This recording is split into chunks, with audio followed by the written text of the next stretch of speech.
तो हेलो दोस्तों, मैं पढ़ाऊंगा तुमको अब आव्यूह। तो आव्यूह ऐसी चीज है जो समझोगे तो समझ में आएगी और नहीं समझोगे तो एक भी सवाल नहीं निकाल पाओगे। अब आते हैं आव्यूह पे। तो देखो, सबसे पहले आव्यूह होता क्या है। आव्यूह संख्याओं के एक निकाय की आयताकार सारणी के रूप में व्यवस्था आव्यूह कहलाती है। संख्याओं का एक निकाय देगा आयताकार सारणी में, संख्याओं का एक निकाय आयताकार सारणी में व्यवस्थित करने के प्रकार को ही हम आव्यूह कहते हैं। देखिए, जैसे हमको दिया ये आयताकार और इसमें संख्याओं का एक निकाय देगा। देखो 2, 4, 6, 8, 10, 12, 14, 16 और 18, ये आव्यूह। देखो, संख्याओं का एक निकाय आयताकार सारणी में व्यवस्थित ही आव्यूह कहलाता है। संख्याओं का निकाय बनाएगा, आयताकार सारणी में व्यवस्थित करके देगा, यही हमारा आव्यूह कहलाता है। तो देखो दोस्तों, अब बात आती है आव्यूह का क्रम या कोटि। सबसे मेन हमको यही समझना होता है कि आव्यूह का क्रम और कोटि क्या होता है। तो देखिए, आव्यूह का क्रम या कोटि, ये हमको एक आव्यूह दिया, उसमें आव्यूह के अंदर दिया है A11, A12, A13, A21, A22, A23, A31, A32 और A33।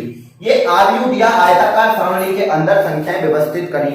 तो अब हम इसका सबसे पहले देखेंगे आव्यूह का क्रम देखेंगे कि देखो, M स्तंभ, M जो होता है वो रो यानी कि कॉलम होता है और N जो होता है वो स्तंभ होता है।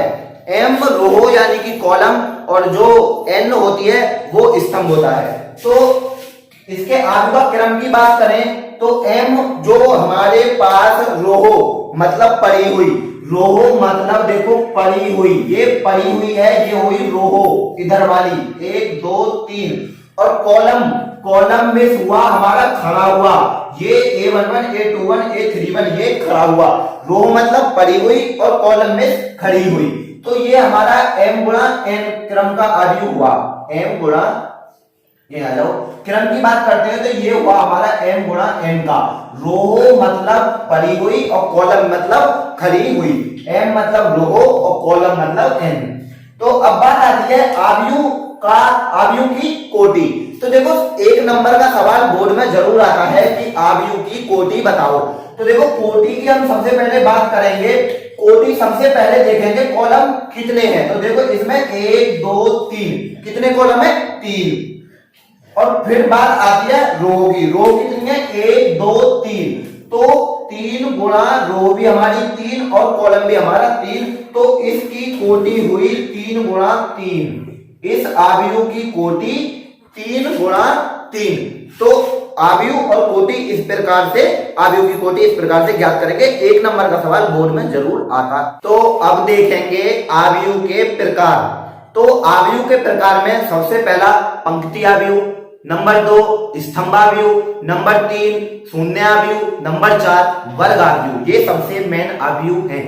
तो देखो दोस्तों, पंक्ति आव्यूह यदि आव्यूह के अंदर केवल एक पंक्ति है तो वह पंक्ति आव्यूह कहलाएगा।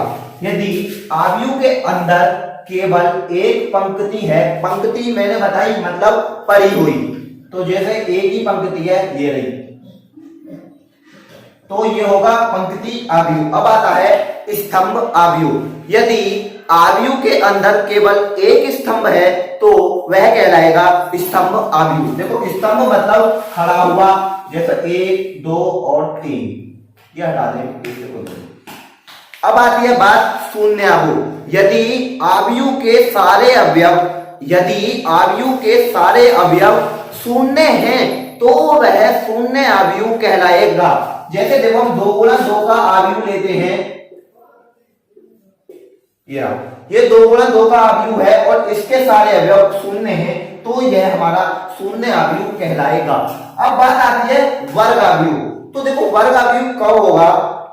यदि पंक्ति आव्यूह और स्तंभ आव्यूह दोनों यदि आव्यूह के अंदर पंक्ति और स्तंभ दोनों समान हो तो वह हमारा वर्ग आव्यूह कहलाएगा। पंक्ति और स्तंभ दोनों समान हो तो देखो जैसे बात आती है, अब बताते हैं हम तुमको वर्ग आव्यूह। तो वर्ग आव्यूह देखेंगे, देखो जैसे 0 0 5 0 5 0 और देखो 5 0 0। देखो या तो तुम इधर से पंक्ति देख लो, ये भी 5 ये भी 5 ये भी 5। अब रो देख लो, मतलब स्तंभ, ये भी खड़ा ये 5 भी खड़ा 5, मतलब हर कॉलम में 5 5, यानी कि पंक्ति और स्तंभ दोनों समान आने चाहिए तो हमारा वो वर्ग आव्यूह होगा। तो दोस्तों इसके मतलब आव्यूह के सवाल काफी लॉन्ग हैं तो वीडियो काफी लॉन्ग बनेगी जिसे आप सीन करने में हिचकिचाओगे, इसीलिए मैं बोर्ड को छोड़कर इसके सारे सवाल कॉपी पे निकलवाऊंगा तो आप कॉपी पे देखना। तो देखिए दोस्तों, ये पहला सवाल है, आव्यूह ए बराबर 0 0 5 0 5 0 5 0 0। हमको पूछ रहा है वो यह किस प्रकार का आव्यूह है। मैंने भी बताया आपको कि जिसके कॉलम और रो दोनों समान हो वो वर्ग आव्यूह कहलाता है। तो देखो इसमें रो भी 5 कॉलम भी 5, रो भी 5 कॉलम भी 5, रो भी 5 और कॉलम भी 5, तो ये हमारा क्या हुआ, वर्ग आव्यूह। ये 1 नंबर का सवाल बोर्ड में जरूर आता है, आप गौर करना इस सवाल पे, 1 नंबर का जरूर आता है। तो दोस्तों दूसरा सवाल प्रश्न 2, यदि a बराबर 2 3 4 2 b बराबर 1 - 2 3 5 तो a प्लस b का मान ज्ञात करवा रहा है। देखियो मैं आव्यूह में आपको बताऊंगा कि a प्लस b और a माइनस b कैसे निकालते हैं। सबसे पहले हम निकालेंगे a प्लस b। तो a कितनी है हमारे पास में, 2 3 4 और 2, और देखिए b कितनी है हमारे पास में, a प्लस बी निकालना तो प्लस, और b कितनी हमारे पास में, 1 - 2 3 और 5। तो देखिए अब क्या करना है, प्लस ये जोड़नी है हमको 2 + 1, ओके, 4 + 3, इस वाली इसके साथ और इस वाली इसके साथ, 3 प्लस है माइनस है तो माइनस आएगी, और देखो 2 + 5। अब जब हम इसको जोड़ेंगे तो कितना आएगा, 2 2 और 1 3, 3 में से 2 गए तो 1, और 4 3 7, और 5 और 2 7। देखिए ये तो निकला हमारा a प्लस b। अब हमको निकालना है a माइनस b, ये हो गया हमारा a प्लस b। अब हमको क्या निकालना है, a minus b। a minus b निकालेंगे हम तो देखो a कितनी है हमारे पास में, 2 4 3 2, और b कितनी है हमारे पास में, 1 - 2 3 5। क्या निकालना है हमको, a माइनस b। तो देखो 2 में से अब इसको सिर्फ उसी प्रकार 2 - 1 3 सॉरी 4 - 3 3 माइनस माइनस प्लस हो जाएंगे तो 2, और देखो 2 - के 5। देखो 2 में से 1 गए तो 1, 2 में से 1 गया 1, 4 में से 3 गए 1, 3 और 2 5, 5 में से 2 गए तो माइनस के 3। ये निकल आया हमारा a माइनस b। तो देखो आव्यूह में a माइनस b इस प्रकार से निकालते हैं और a प्लस b इस प्रकार से निकालते हैं। ये आव्यूह के मैंने आपको घटाना और जोड़ना आव्यूह में दोनों प्रकार से सिखा दिया है, और अब सिखाते हैं गुणा। देखिए गुणा कैसे निकालते हैं। देखिए दोस्तों गुणा का सवाल दिया, यदि a बराबर 2 3 4 2 b बराबर इतना तो b इंटू a ज्ञात करो। क्या ज्ञात करना है, b इंटू a। तो देखो b इंटू a में हम सबसे पहले b लेंगे क्योंकि पहले b बता रहा फिर a। ये हम गुणा करने का तुमको तरीका बताता हूं, 3 5 और a ले रहा है 2 3 4 2, ठीक है। तो अब आते हैं गुणा पे। देखो 1 की गुणा 2 के साथ, इस वाले की ऐसे गुणा इसके साथ, 1 गुणा 2 प्लस इस वाले 3 की गुणा इस वाले 3 के साथ, 3 गुणा 3। अब आ जाओ इस वाले -2 की गुणा 2 के साथ, और देखो प्लस 5 की गुणा 3 के साथ, इस वाले चारों की गुणा इस वाले के साथ। अब आती है बात इस वाले के साथ, तो देखो अब वही करेंगे, इसकी गुणा इसके साथ। देखो 1 गुणा 4 प्लस 3 गुणा 2 माइनस के 2 गुणा 4 प्लस 5 गुणा 2, ठीक है। इसकी करी 1 गुणा 4, 3 गुणा 2 माइनस के 2 गुणा 4 और 5 गुणा 2। ठीक है, अब बात आती है इनको हल करने के लिए। तो देखो कैसे हल करेंगे। 2 एकम 2 प्लस 3 तिया 9, 2 दूनी 4 माइनस के 4 प्लस 5 तिया 15। अब आते हैं 4 एकम 4 प्लस 3 दूनी 6 और 4 दूनी माइनस के 8 और 5 दूनी 10। देखो 9 और 2 कितने हो गए 11। ओके, 6 और 4 कितने हो गए 10। 15 में से 4 गए तो कितने बचे हमारे 11 और माइनस के 8 में से कितने घटाए हमने 10। और ये 10 है, 5 दूनी 10 तो कितने बचे हमारे 2।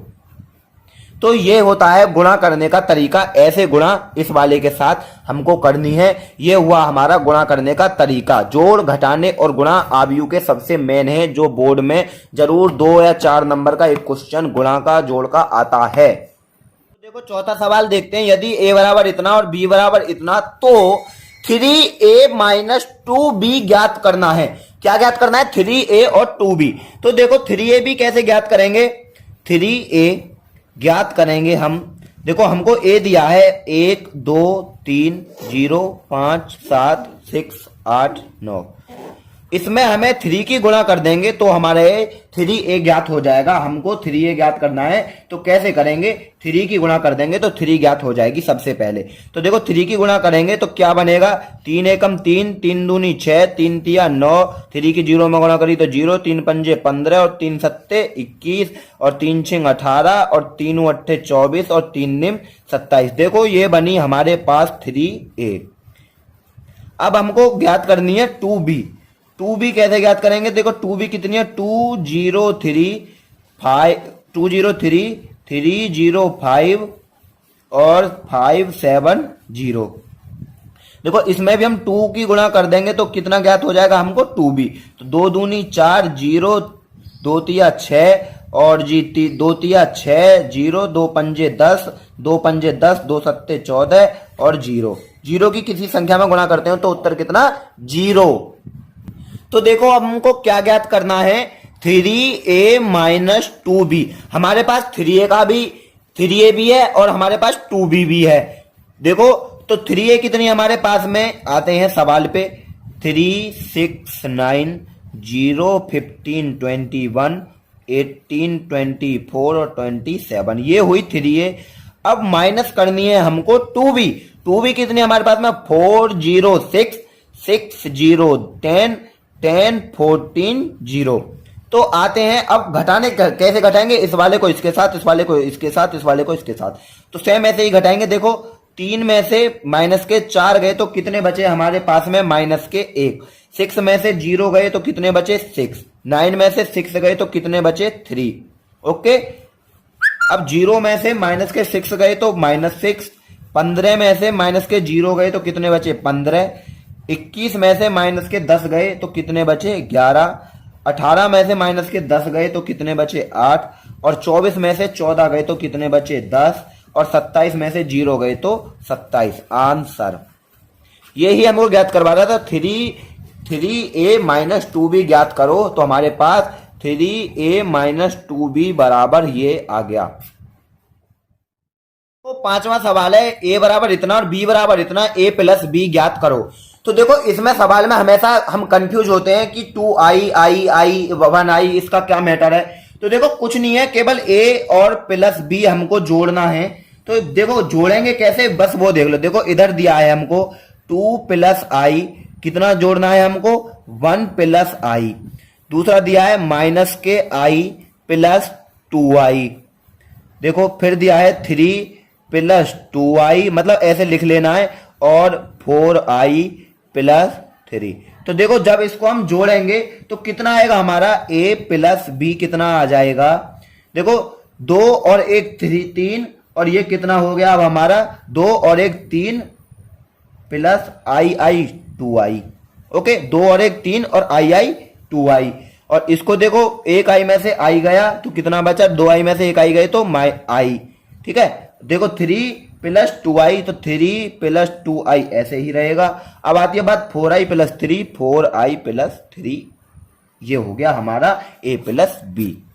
तो देखिए दोस्तों छठा सवाल है, यदि x plus y plus z y x plus z y plus z x y z के मान ज्ञात करो। मैं आपको बता दूं यह सवाल 2017 और 2018 में आया था, 2019 में इसी प्रकार का सवाल आया था लेकिन ये नहीं आया, और 2020 में ये ही सवाल आया था। तो देखो ये मेन सवाल है, सबसे इंपॉर्टेंट। देखो हमको क्या करना है, ये सवाल दिया है, सबसे पहले हमको संगत आव्यूह की तुलना करनी है, आव्यूहों की तुलना करनी है। देखो तुलना कैसे करेंगे, हमको दिया x plus y plus z, तुलना करने पर 9, x प्लस जेड बराबर 5, तुलना कर दी y प्लस जेड बराबर 7, समीकरण 1, समीकरण 2 और समीकरण 3 तुलना कर दी हमने।